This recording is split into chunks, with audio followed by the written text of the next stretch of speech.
Perfecto, muy bien. Comenzamos hoy con lo que es análisis gravimétrico. Es uno de los elementos usados en lo que es la parte de análisis de agua. ¿Ok? Sobre todo en aquel tipo de contaminantes en la cual están presentes por lo menos el caso de los sólidos. ¿Ok? Por ejemplo, cuando queremos determinar algún tipo de sólido en las aguas residuales. Bien, pasamos por este proceso de análisis para determinar una cantidad de sólido. Ojo, pues es uno de los determinados, ¿no? Es posible realizar este tipo de análisis para determinar la cantidad de sólidos presentes o queremos identificar algún sólido en específico presente en la agua residual. ¿Ok? Como bien saben ustedes, los sólidos es una característica física, ¿ok? En las cuales ellos pueden obtenerse, ¿no? Bien sea por sedimentación, ¿ok? O por filtración, ¿bien? Pero acá cuando nosotros queremos determinar un contaminante específico o un elemento específico, utilizamos las pruebas gravimétricas. Vamos a ver qué es esto, ¿no? ¿Qué es un análisis gravimétrico como tal? ¿Bien? Bueno, fíjese, consiste en en obtener un material sólido que contenga analitos de interés, ¿ok? De la más alta pureza, en composición definida y una forma adecuada que puede ser pesada a través de una balanza analítica. ¿Okay? Entonces, claro, ellos son una serie de procesos por los cuales se ejecuta para purificar la muestra y una vez que ejecutamos la purificación de muestra, lo hacemos a través de un análisis de pesos moleculares, relación de pesos moleculares que es a través del factor integrante que ya lo vamos a ver, factor de gravimétrico. ¿En qué se basan los cálculos de análisis gravimétrico? ¿Okay? Bueno, fíjense, ¿no? Más que todo en los pesos atómicos y moleculares, se fundamenta en la constancia de la composición pura de las relaciones ponderables. Es decir, aquí lo que se hace de la manera siguiente es de purificar la muestra lo más que se pueda y a partir de esa muestra pura obtener una muestra que la cual era de interés determinado. ¿Ok? ¿Estamos de acuerdo? Entonces para ello, por supuesto, por ejemplo, nosotros podemos purificar por una serie de procesos 1, un proceso 2 que puede ser filtración, una calcinación y luego obtener un elemento, por lo menos el caso del óxido de calcio, y podemos obtener qué cantidad de elemento principal hay en esta muestra a partir de este calcio. ¿Ok? ¿Cómo? Aprovechando el puente de uno de los elementos que es el calcio, que va predominando en cada uno de los elementos. Por ejemplo, yo puedo hacer filtración, ¿ok? Y puedo obtener un precipitado de cloruro de calcio. Luego lo que puedo hacer un elemento de una calcinación. Y en esa calcinación tengo óxido de calcio, entonces hago la relación a través de ello y obtengo la muestra pura, ¿ok? La muestra impura como tal. Bien, ¿cuáles son los métodos más utilizados en lo que es análisis gravimétrico? Bueno, en primer lugar tenemos los métodos de precipitación, en la cual es una técnica analítica, ¿ok? Clásica que se basa en la precipitación de un compuesto de composición química conocida, tal que permita calcular mediante relaciones de pesos moleculares, ¿ok? O relaciones estequiométricas la cantidad original que tenía esa muestra. ¿Sí? Como lo podemos visualizar acá, entonces consiste mayormente que hacemos precipitar una muestra en la cual queremos tener una muestra pura y luego posteriormente el filtrado, lo colocamos, lo calcinamos, lo secamos y esa muestra pura es la que nos va a permitir tener la muestra original. Bien, entonces para que este método pueda aplicarse se requiere que el analito cumpla con la siguiente característica: una baja solubilidad, es decir, que precipite por completo, ¿ok? Una alta pureza, una alta filtrabilidad, que sea filtrable, y la composición química definida a precipitar como tal. ¿Okay? Una de las características principales. ¿Qué característica debe cumplir un precipitado de una gravimetría? Bueno, fíjense. Para que el analito pueda determinar mediante una gravimetría es necesario que cumpla con los siguientes elementos o características: que sea insoluble, ¿ok? Es decir, que precipite, forme precipitado, y este precipitado que sea insoluble, la cual permita separar lo que es el líquido sobrenadante y el sólido. Luego el mismo por centrifugación separa, mi llamado de separar. Luego lo que hacemos es lo calcinamos, ¿no? Que sea puro y fácilmente purificable, es decir, que simplemente no forme reacciones colaterales cuando hagamos lo que es el caso del precipitado, ¿no? Y que la precipitación sea selectiva, es decir, que solamente me seleccione, por ejemplo, si yo tengo calcio en la muestra original, al final tenga aquí el calcio tal cual presente con su mismo peso, ¿ok? Que después que me permite a través de este peso puro obtener el elemento de la muestra original. Que se pueda filtrar con facilidad, bueno, es lógico, ¿ok? A través del filtro. Y que el precipitado final formado que debemos pesar no sea higroscópico, es decir, que ese precipitado no tenga la capacidad de absorber humedad del medio ya que puede provocar lo que son alteraciones de los pesos. ¿Ok? Ahora fíjense, para efectuar un análisis gravimétrico, por lo menos por este método, ¿no? Ocurre primero lo que es la parte de la precipitación, en la cual se crea un elemento químico que permita precipitar el compuesto que queremos precipitar, ¿ok? Luego, una digestión o purificación de precipitado. Este compuesto consiste, ¿no?, en que creamos otro elemento en la cual permite digestear o estabilizar al compuesto que queremos separar. Luego viene lo que es la filtración y lavado del precipitado, de esta manera separa lo que es la solución sobrenadante y el precipitado como tal, ¿ok? Tal cual que me quede un elemento con esta característica, ¿ok? Bien, posteriormente una desecación o calcinación, la cual me permite obtener lo que es una muestra ya seca, ¿ok? Que es una muestra de mineral ya, mayormente cuando nosotros calcinamos tenemos la muestra ya pura, en el caso de las aguas, y luego la pesada, ¿ok?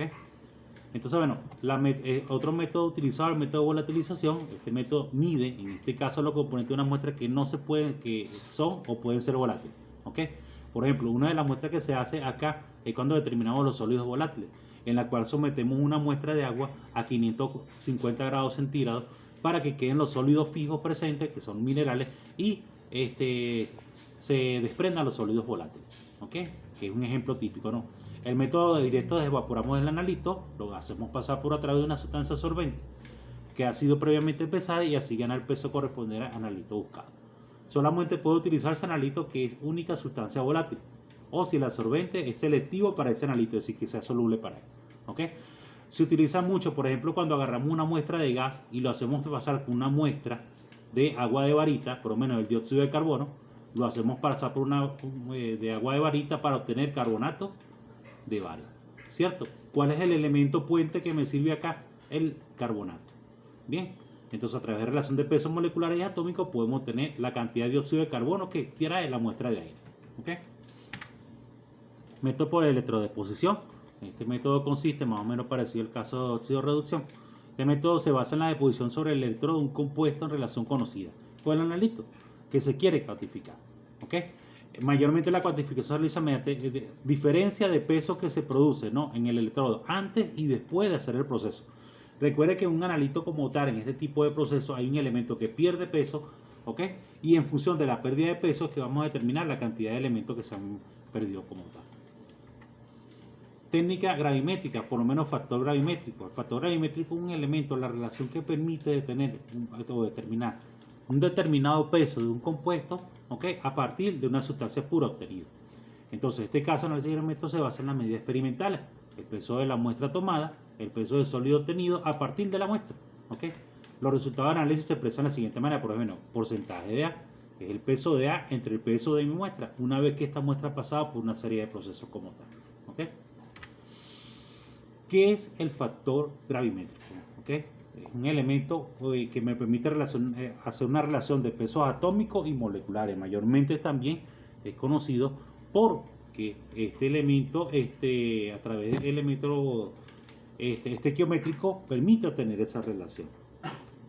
Fíjense, el factor gravimétrico F es una relación de pesos moleculares de la forma que se quiere expresar el resultado del problema y el peso molecular de la especie, que realmente se pesa en determinada opción final, ¿ok? Fíjense, por ejemplo, ¿no?, el calcio suele darse en los minerales de forma de óxido de calcio, que es la manera pura, mientras que se puede haber sido pesado como carbonato de calcio, ¿ok? Entonces, bueno, fíjate, por lo menos el factor gravimétrico será el peso molecular del óxido de calcio entre el peso molecular del carbonato de calcio. Por lo menos, yo puedo tener una muestra, la cual pesé que fueron de 10 gramos, ¿ok?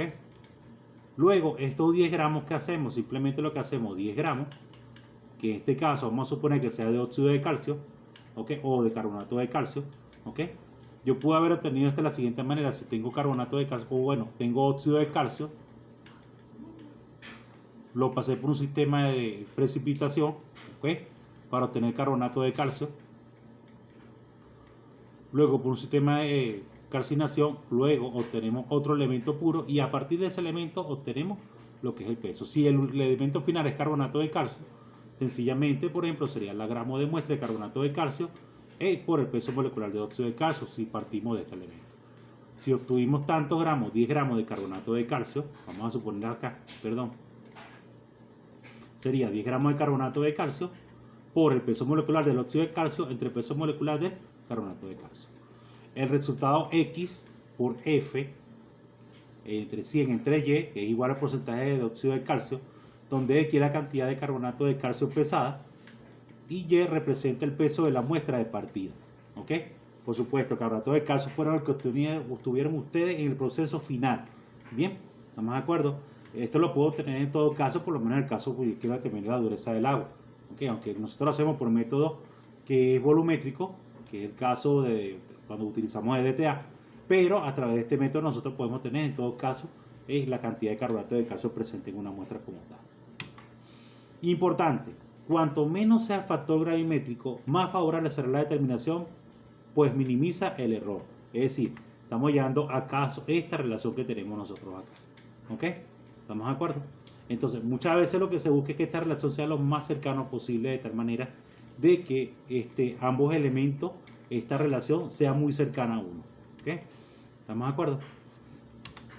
Aquí tenemos, por ejemplo, en aplicaciones de gravimetría, algunos analitos, el precipitante y como óxido como tal.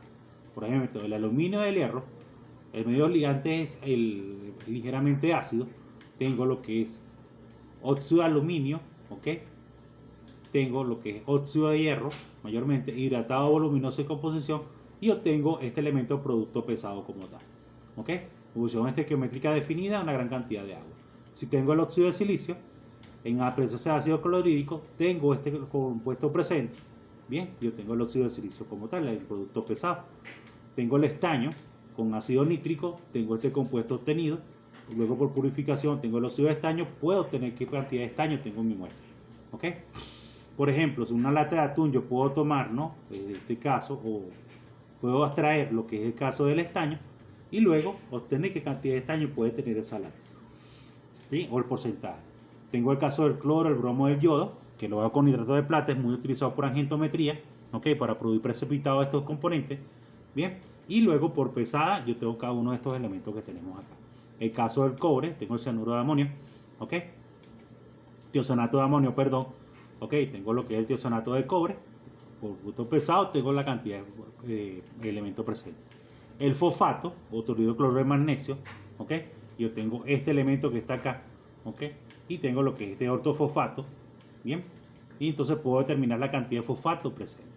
Bien, ¿cómo lo haría? En todo caso, bueno, si tengo la cantidad pesada de este señor, sería los gramos de este señor por el peso molecular del fosfato entre el peso molecular de este señor, para obtener lo que es la cantidad en gramos de este, sin pasar por este intermedio. Muchas veces me pueden preguntar, bueno, ¿qué cantidad este señor se formó en la etapa intermedia?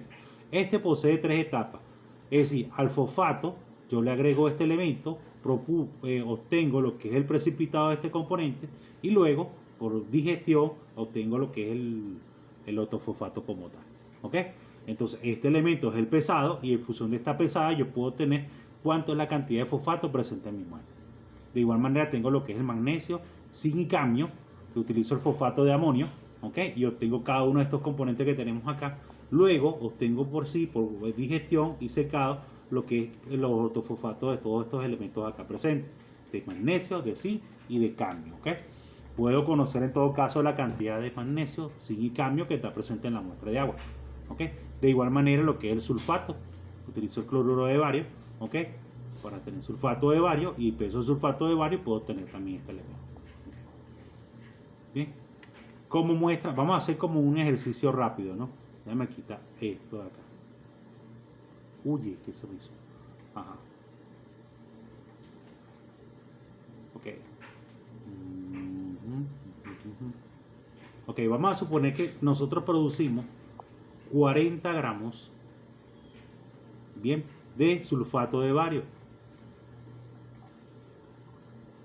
Lo que pasa es que no tenemos el peso molecular, yo le iba a decir a ustedes. Pero bueno, por lo menos indíqueme cómo será la relación. ¿Cómo hago para obtener en este caso, cierto, lo que sería el sulfato correspondiente? Por lo menos si fue sulfato, en este caso, sulfato ferroso.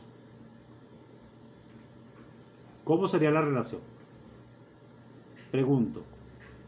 Si yo tengo 40 gramos producido de sulfato de bario después del proceso, es decir, tomamos el sulfato, agregamos cloruro de bario, precipitó como sulfato de bario, lo sequé y el producto obtenido pesó 40 gramos. ¿Cómo hago para determinar la cantidad de sulfato de hierro obtenido, sulfato ferroso obtenido de la muestra?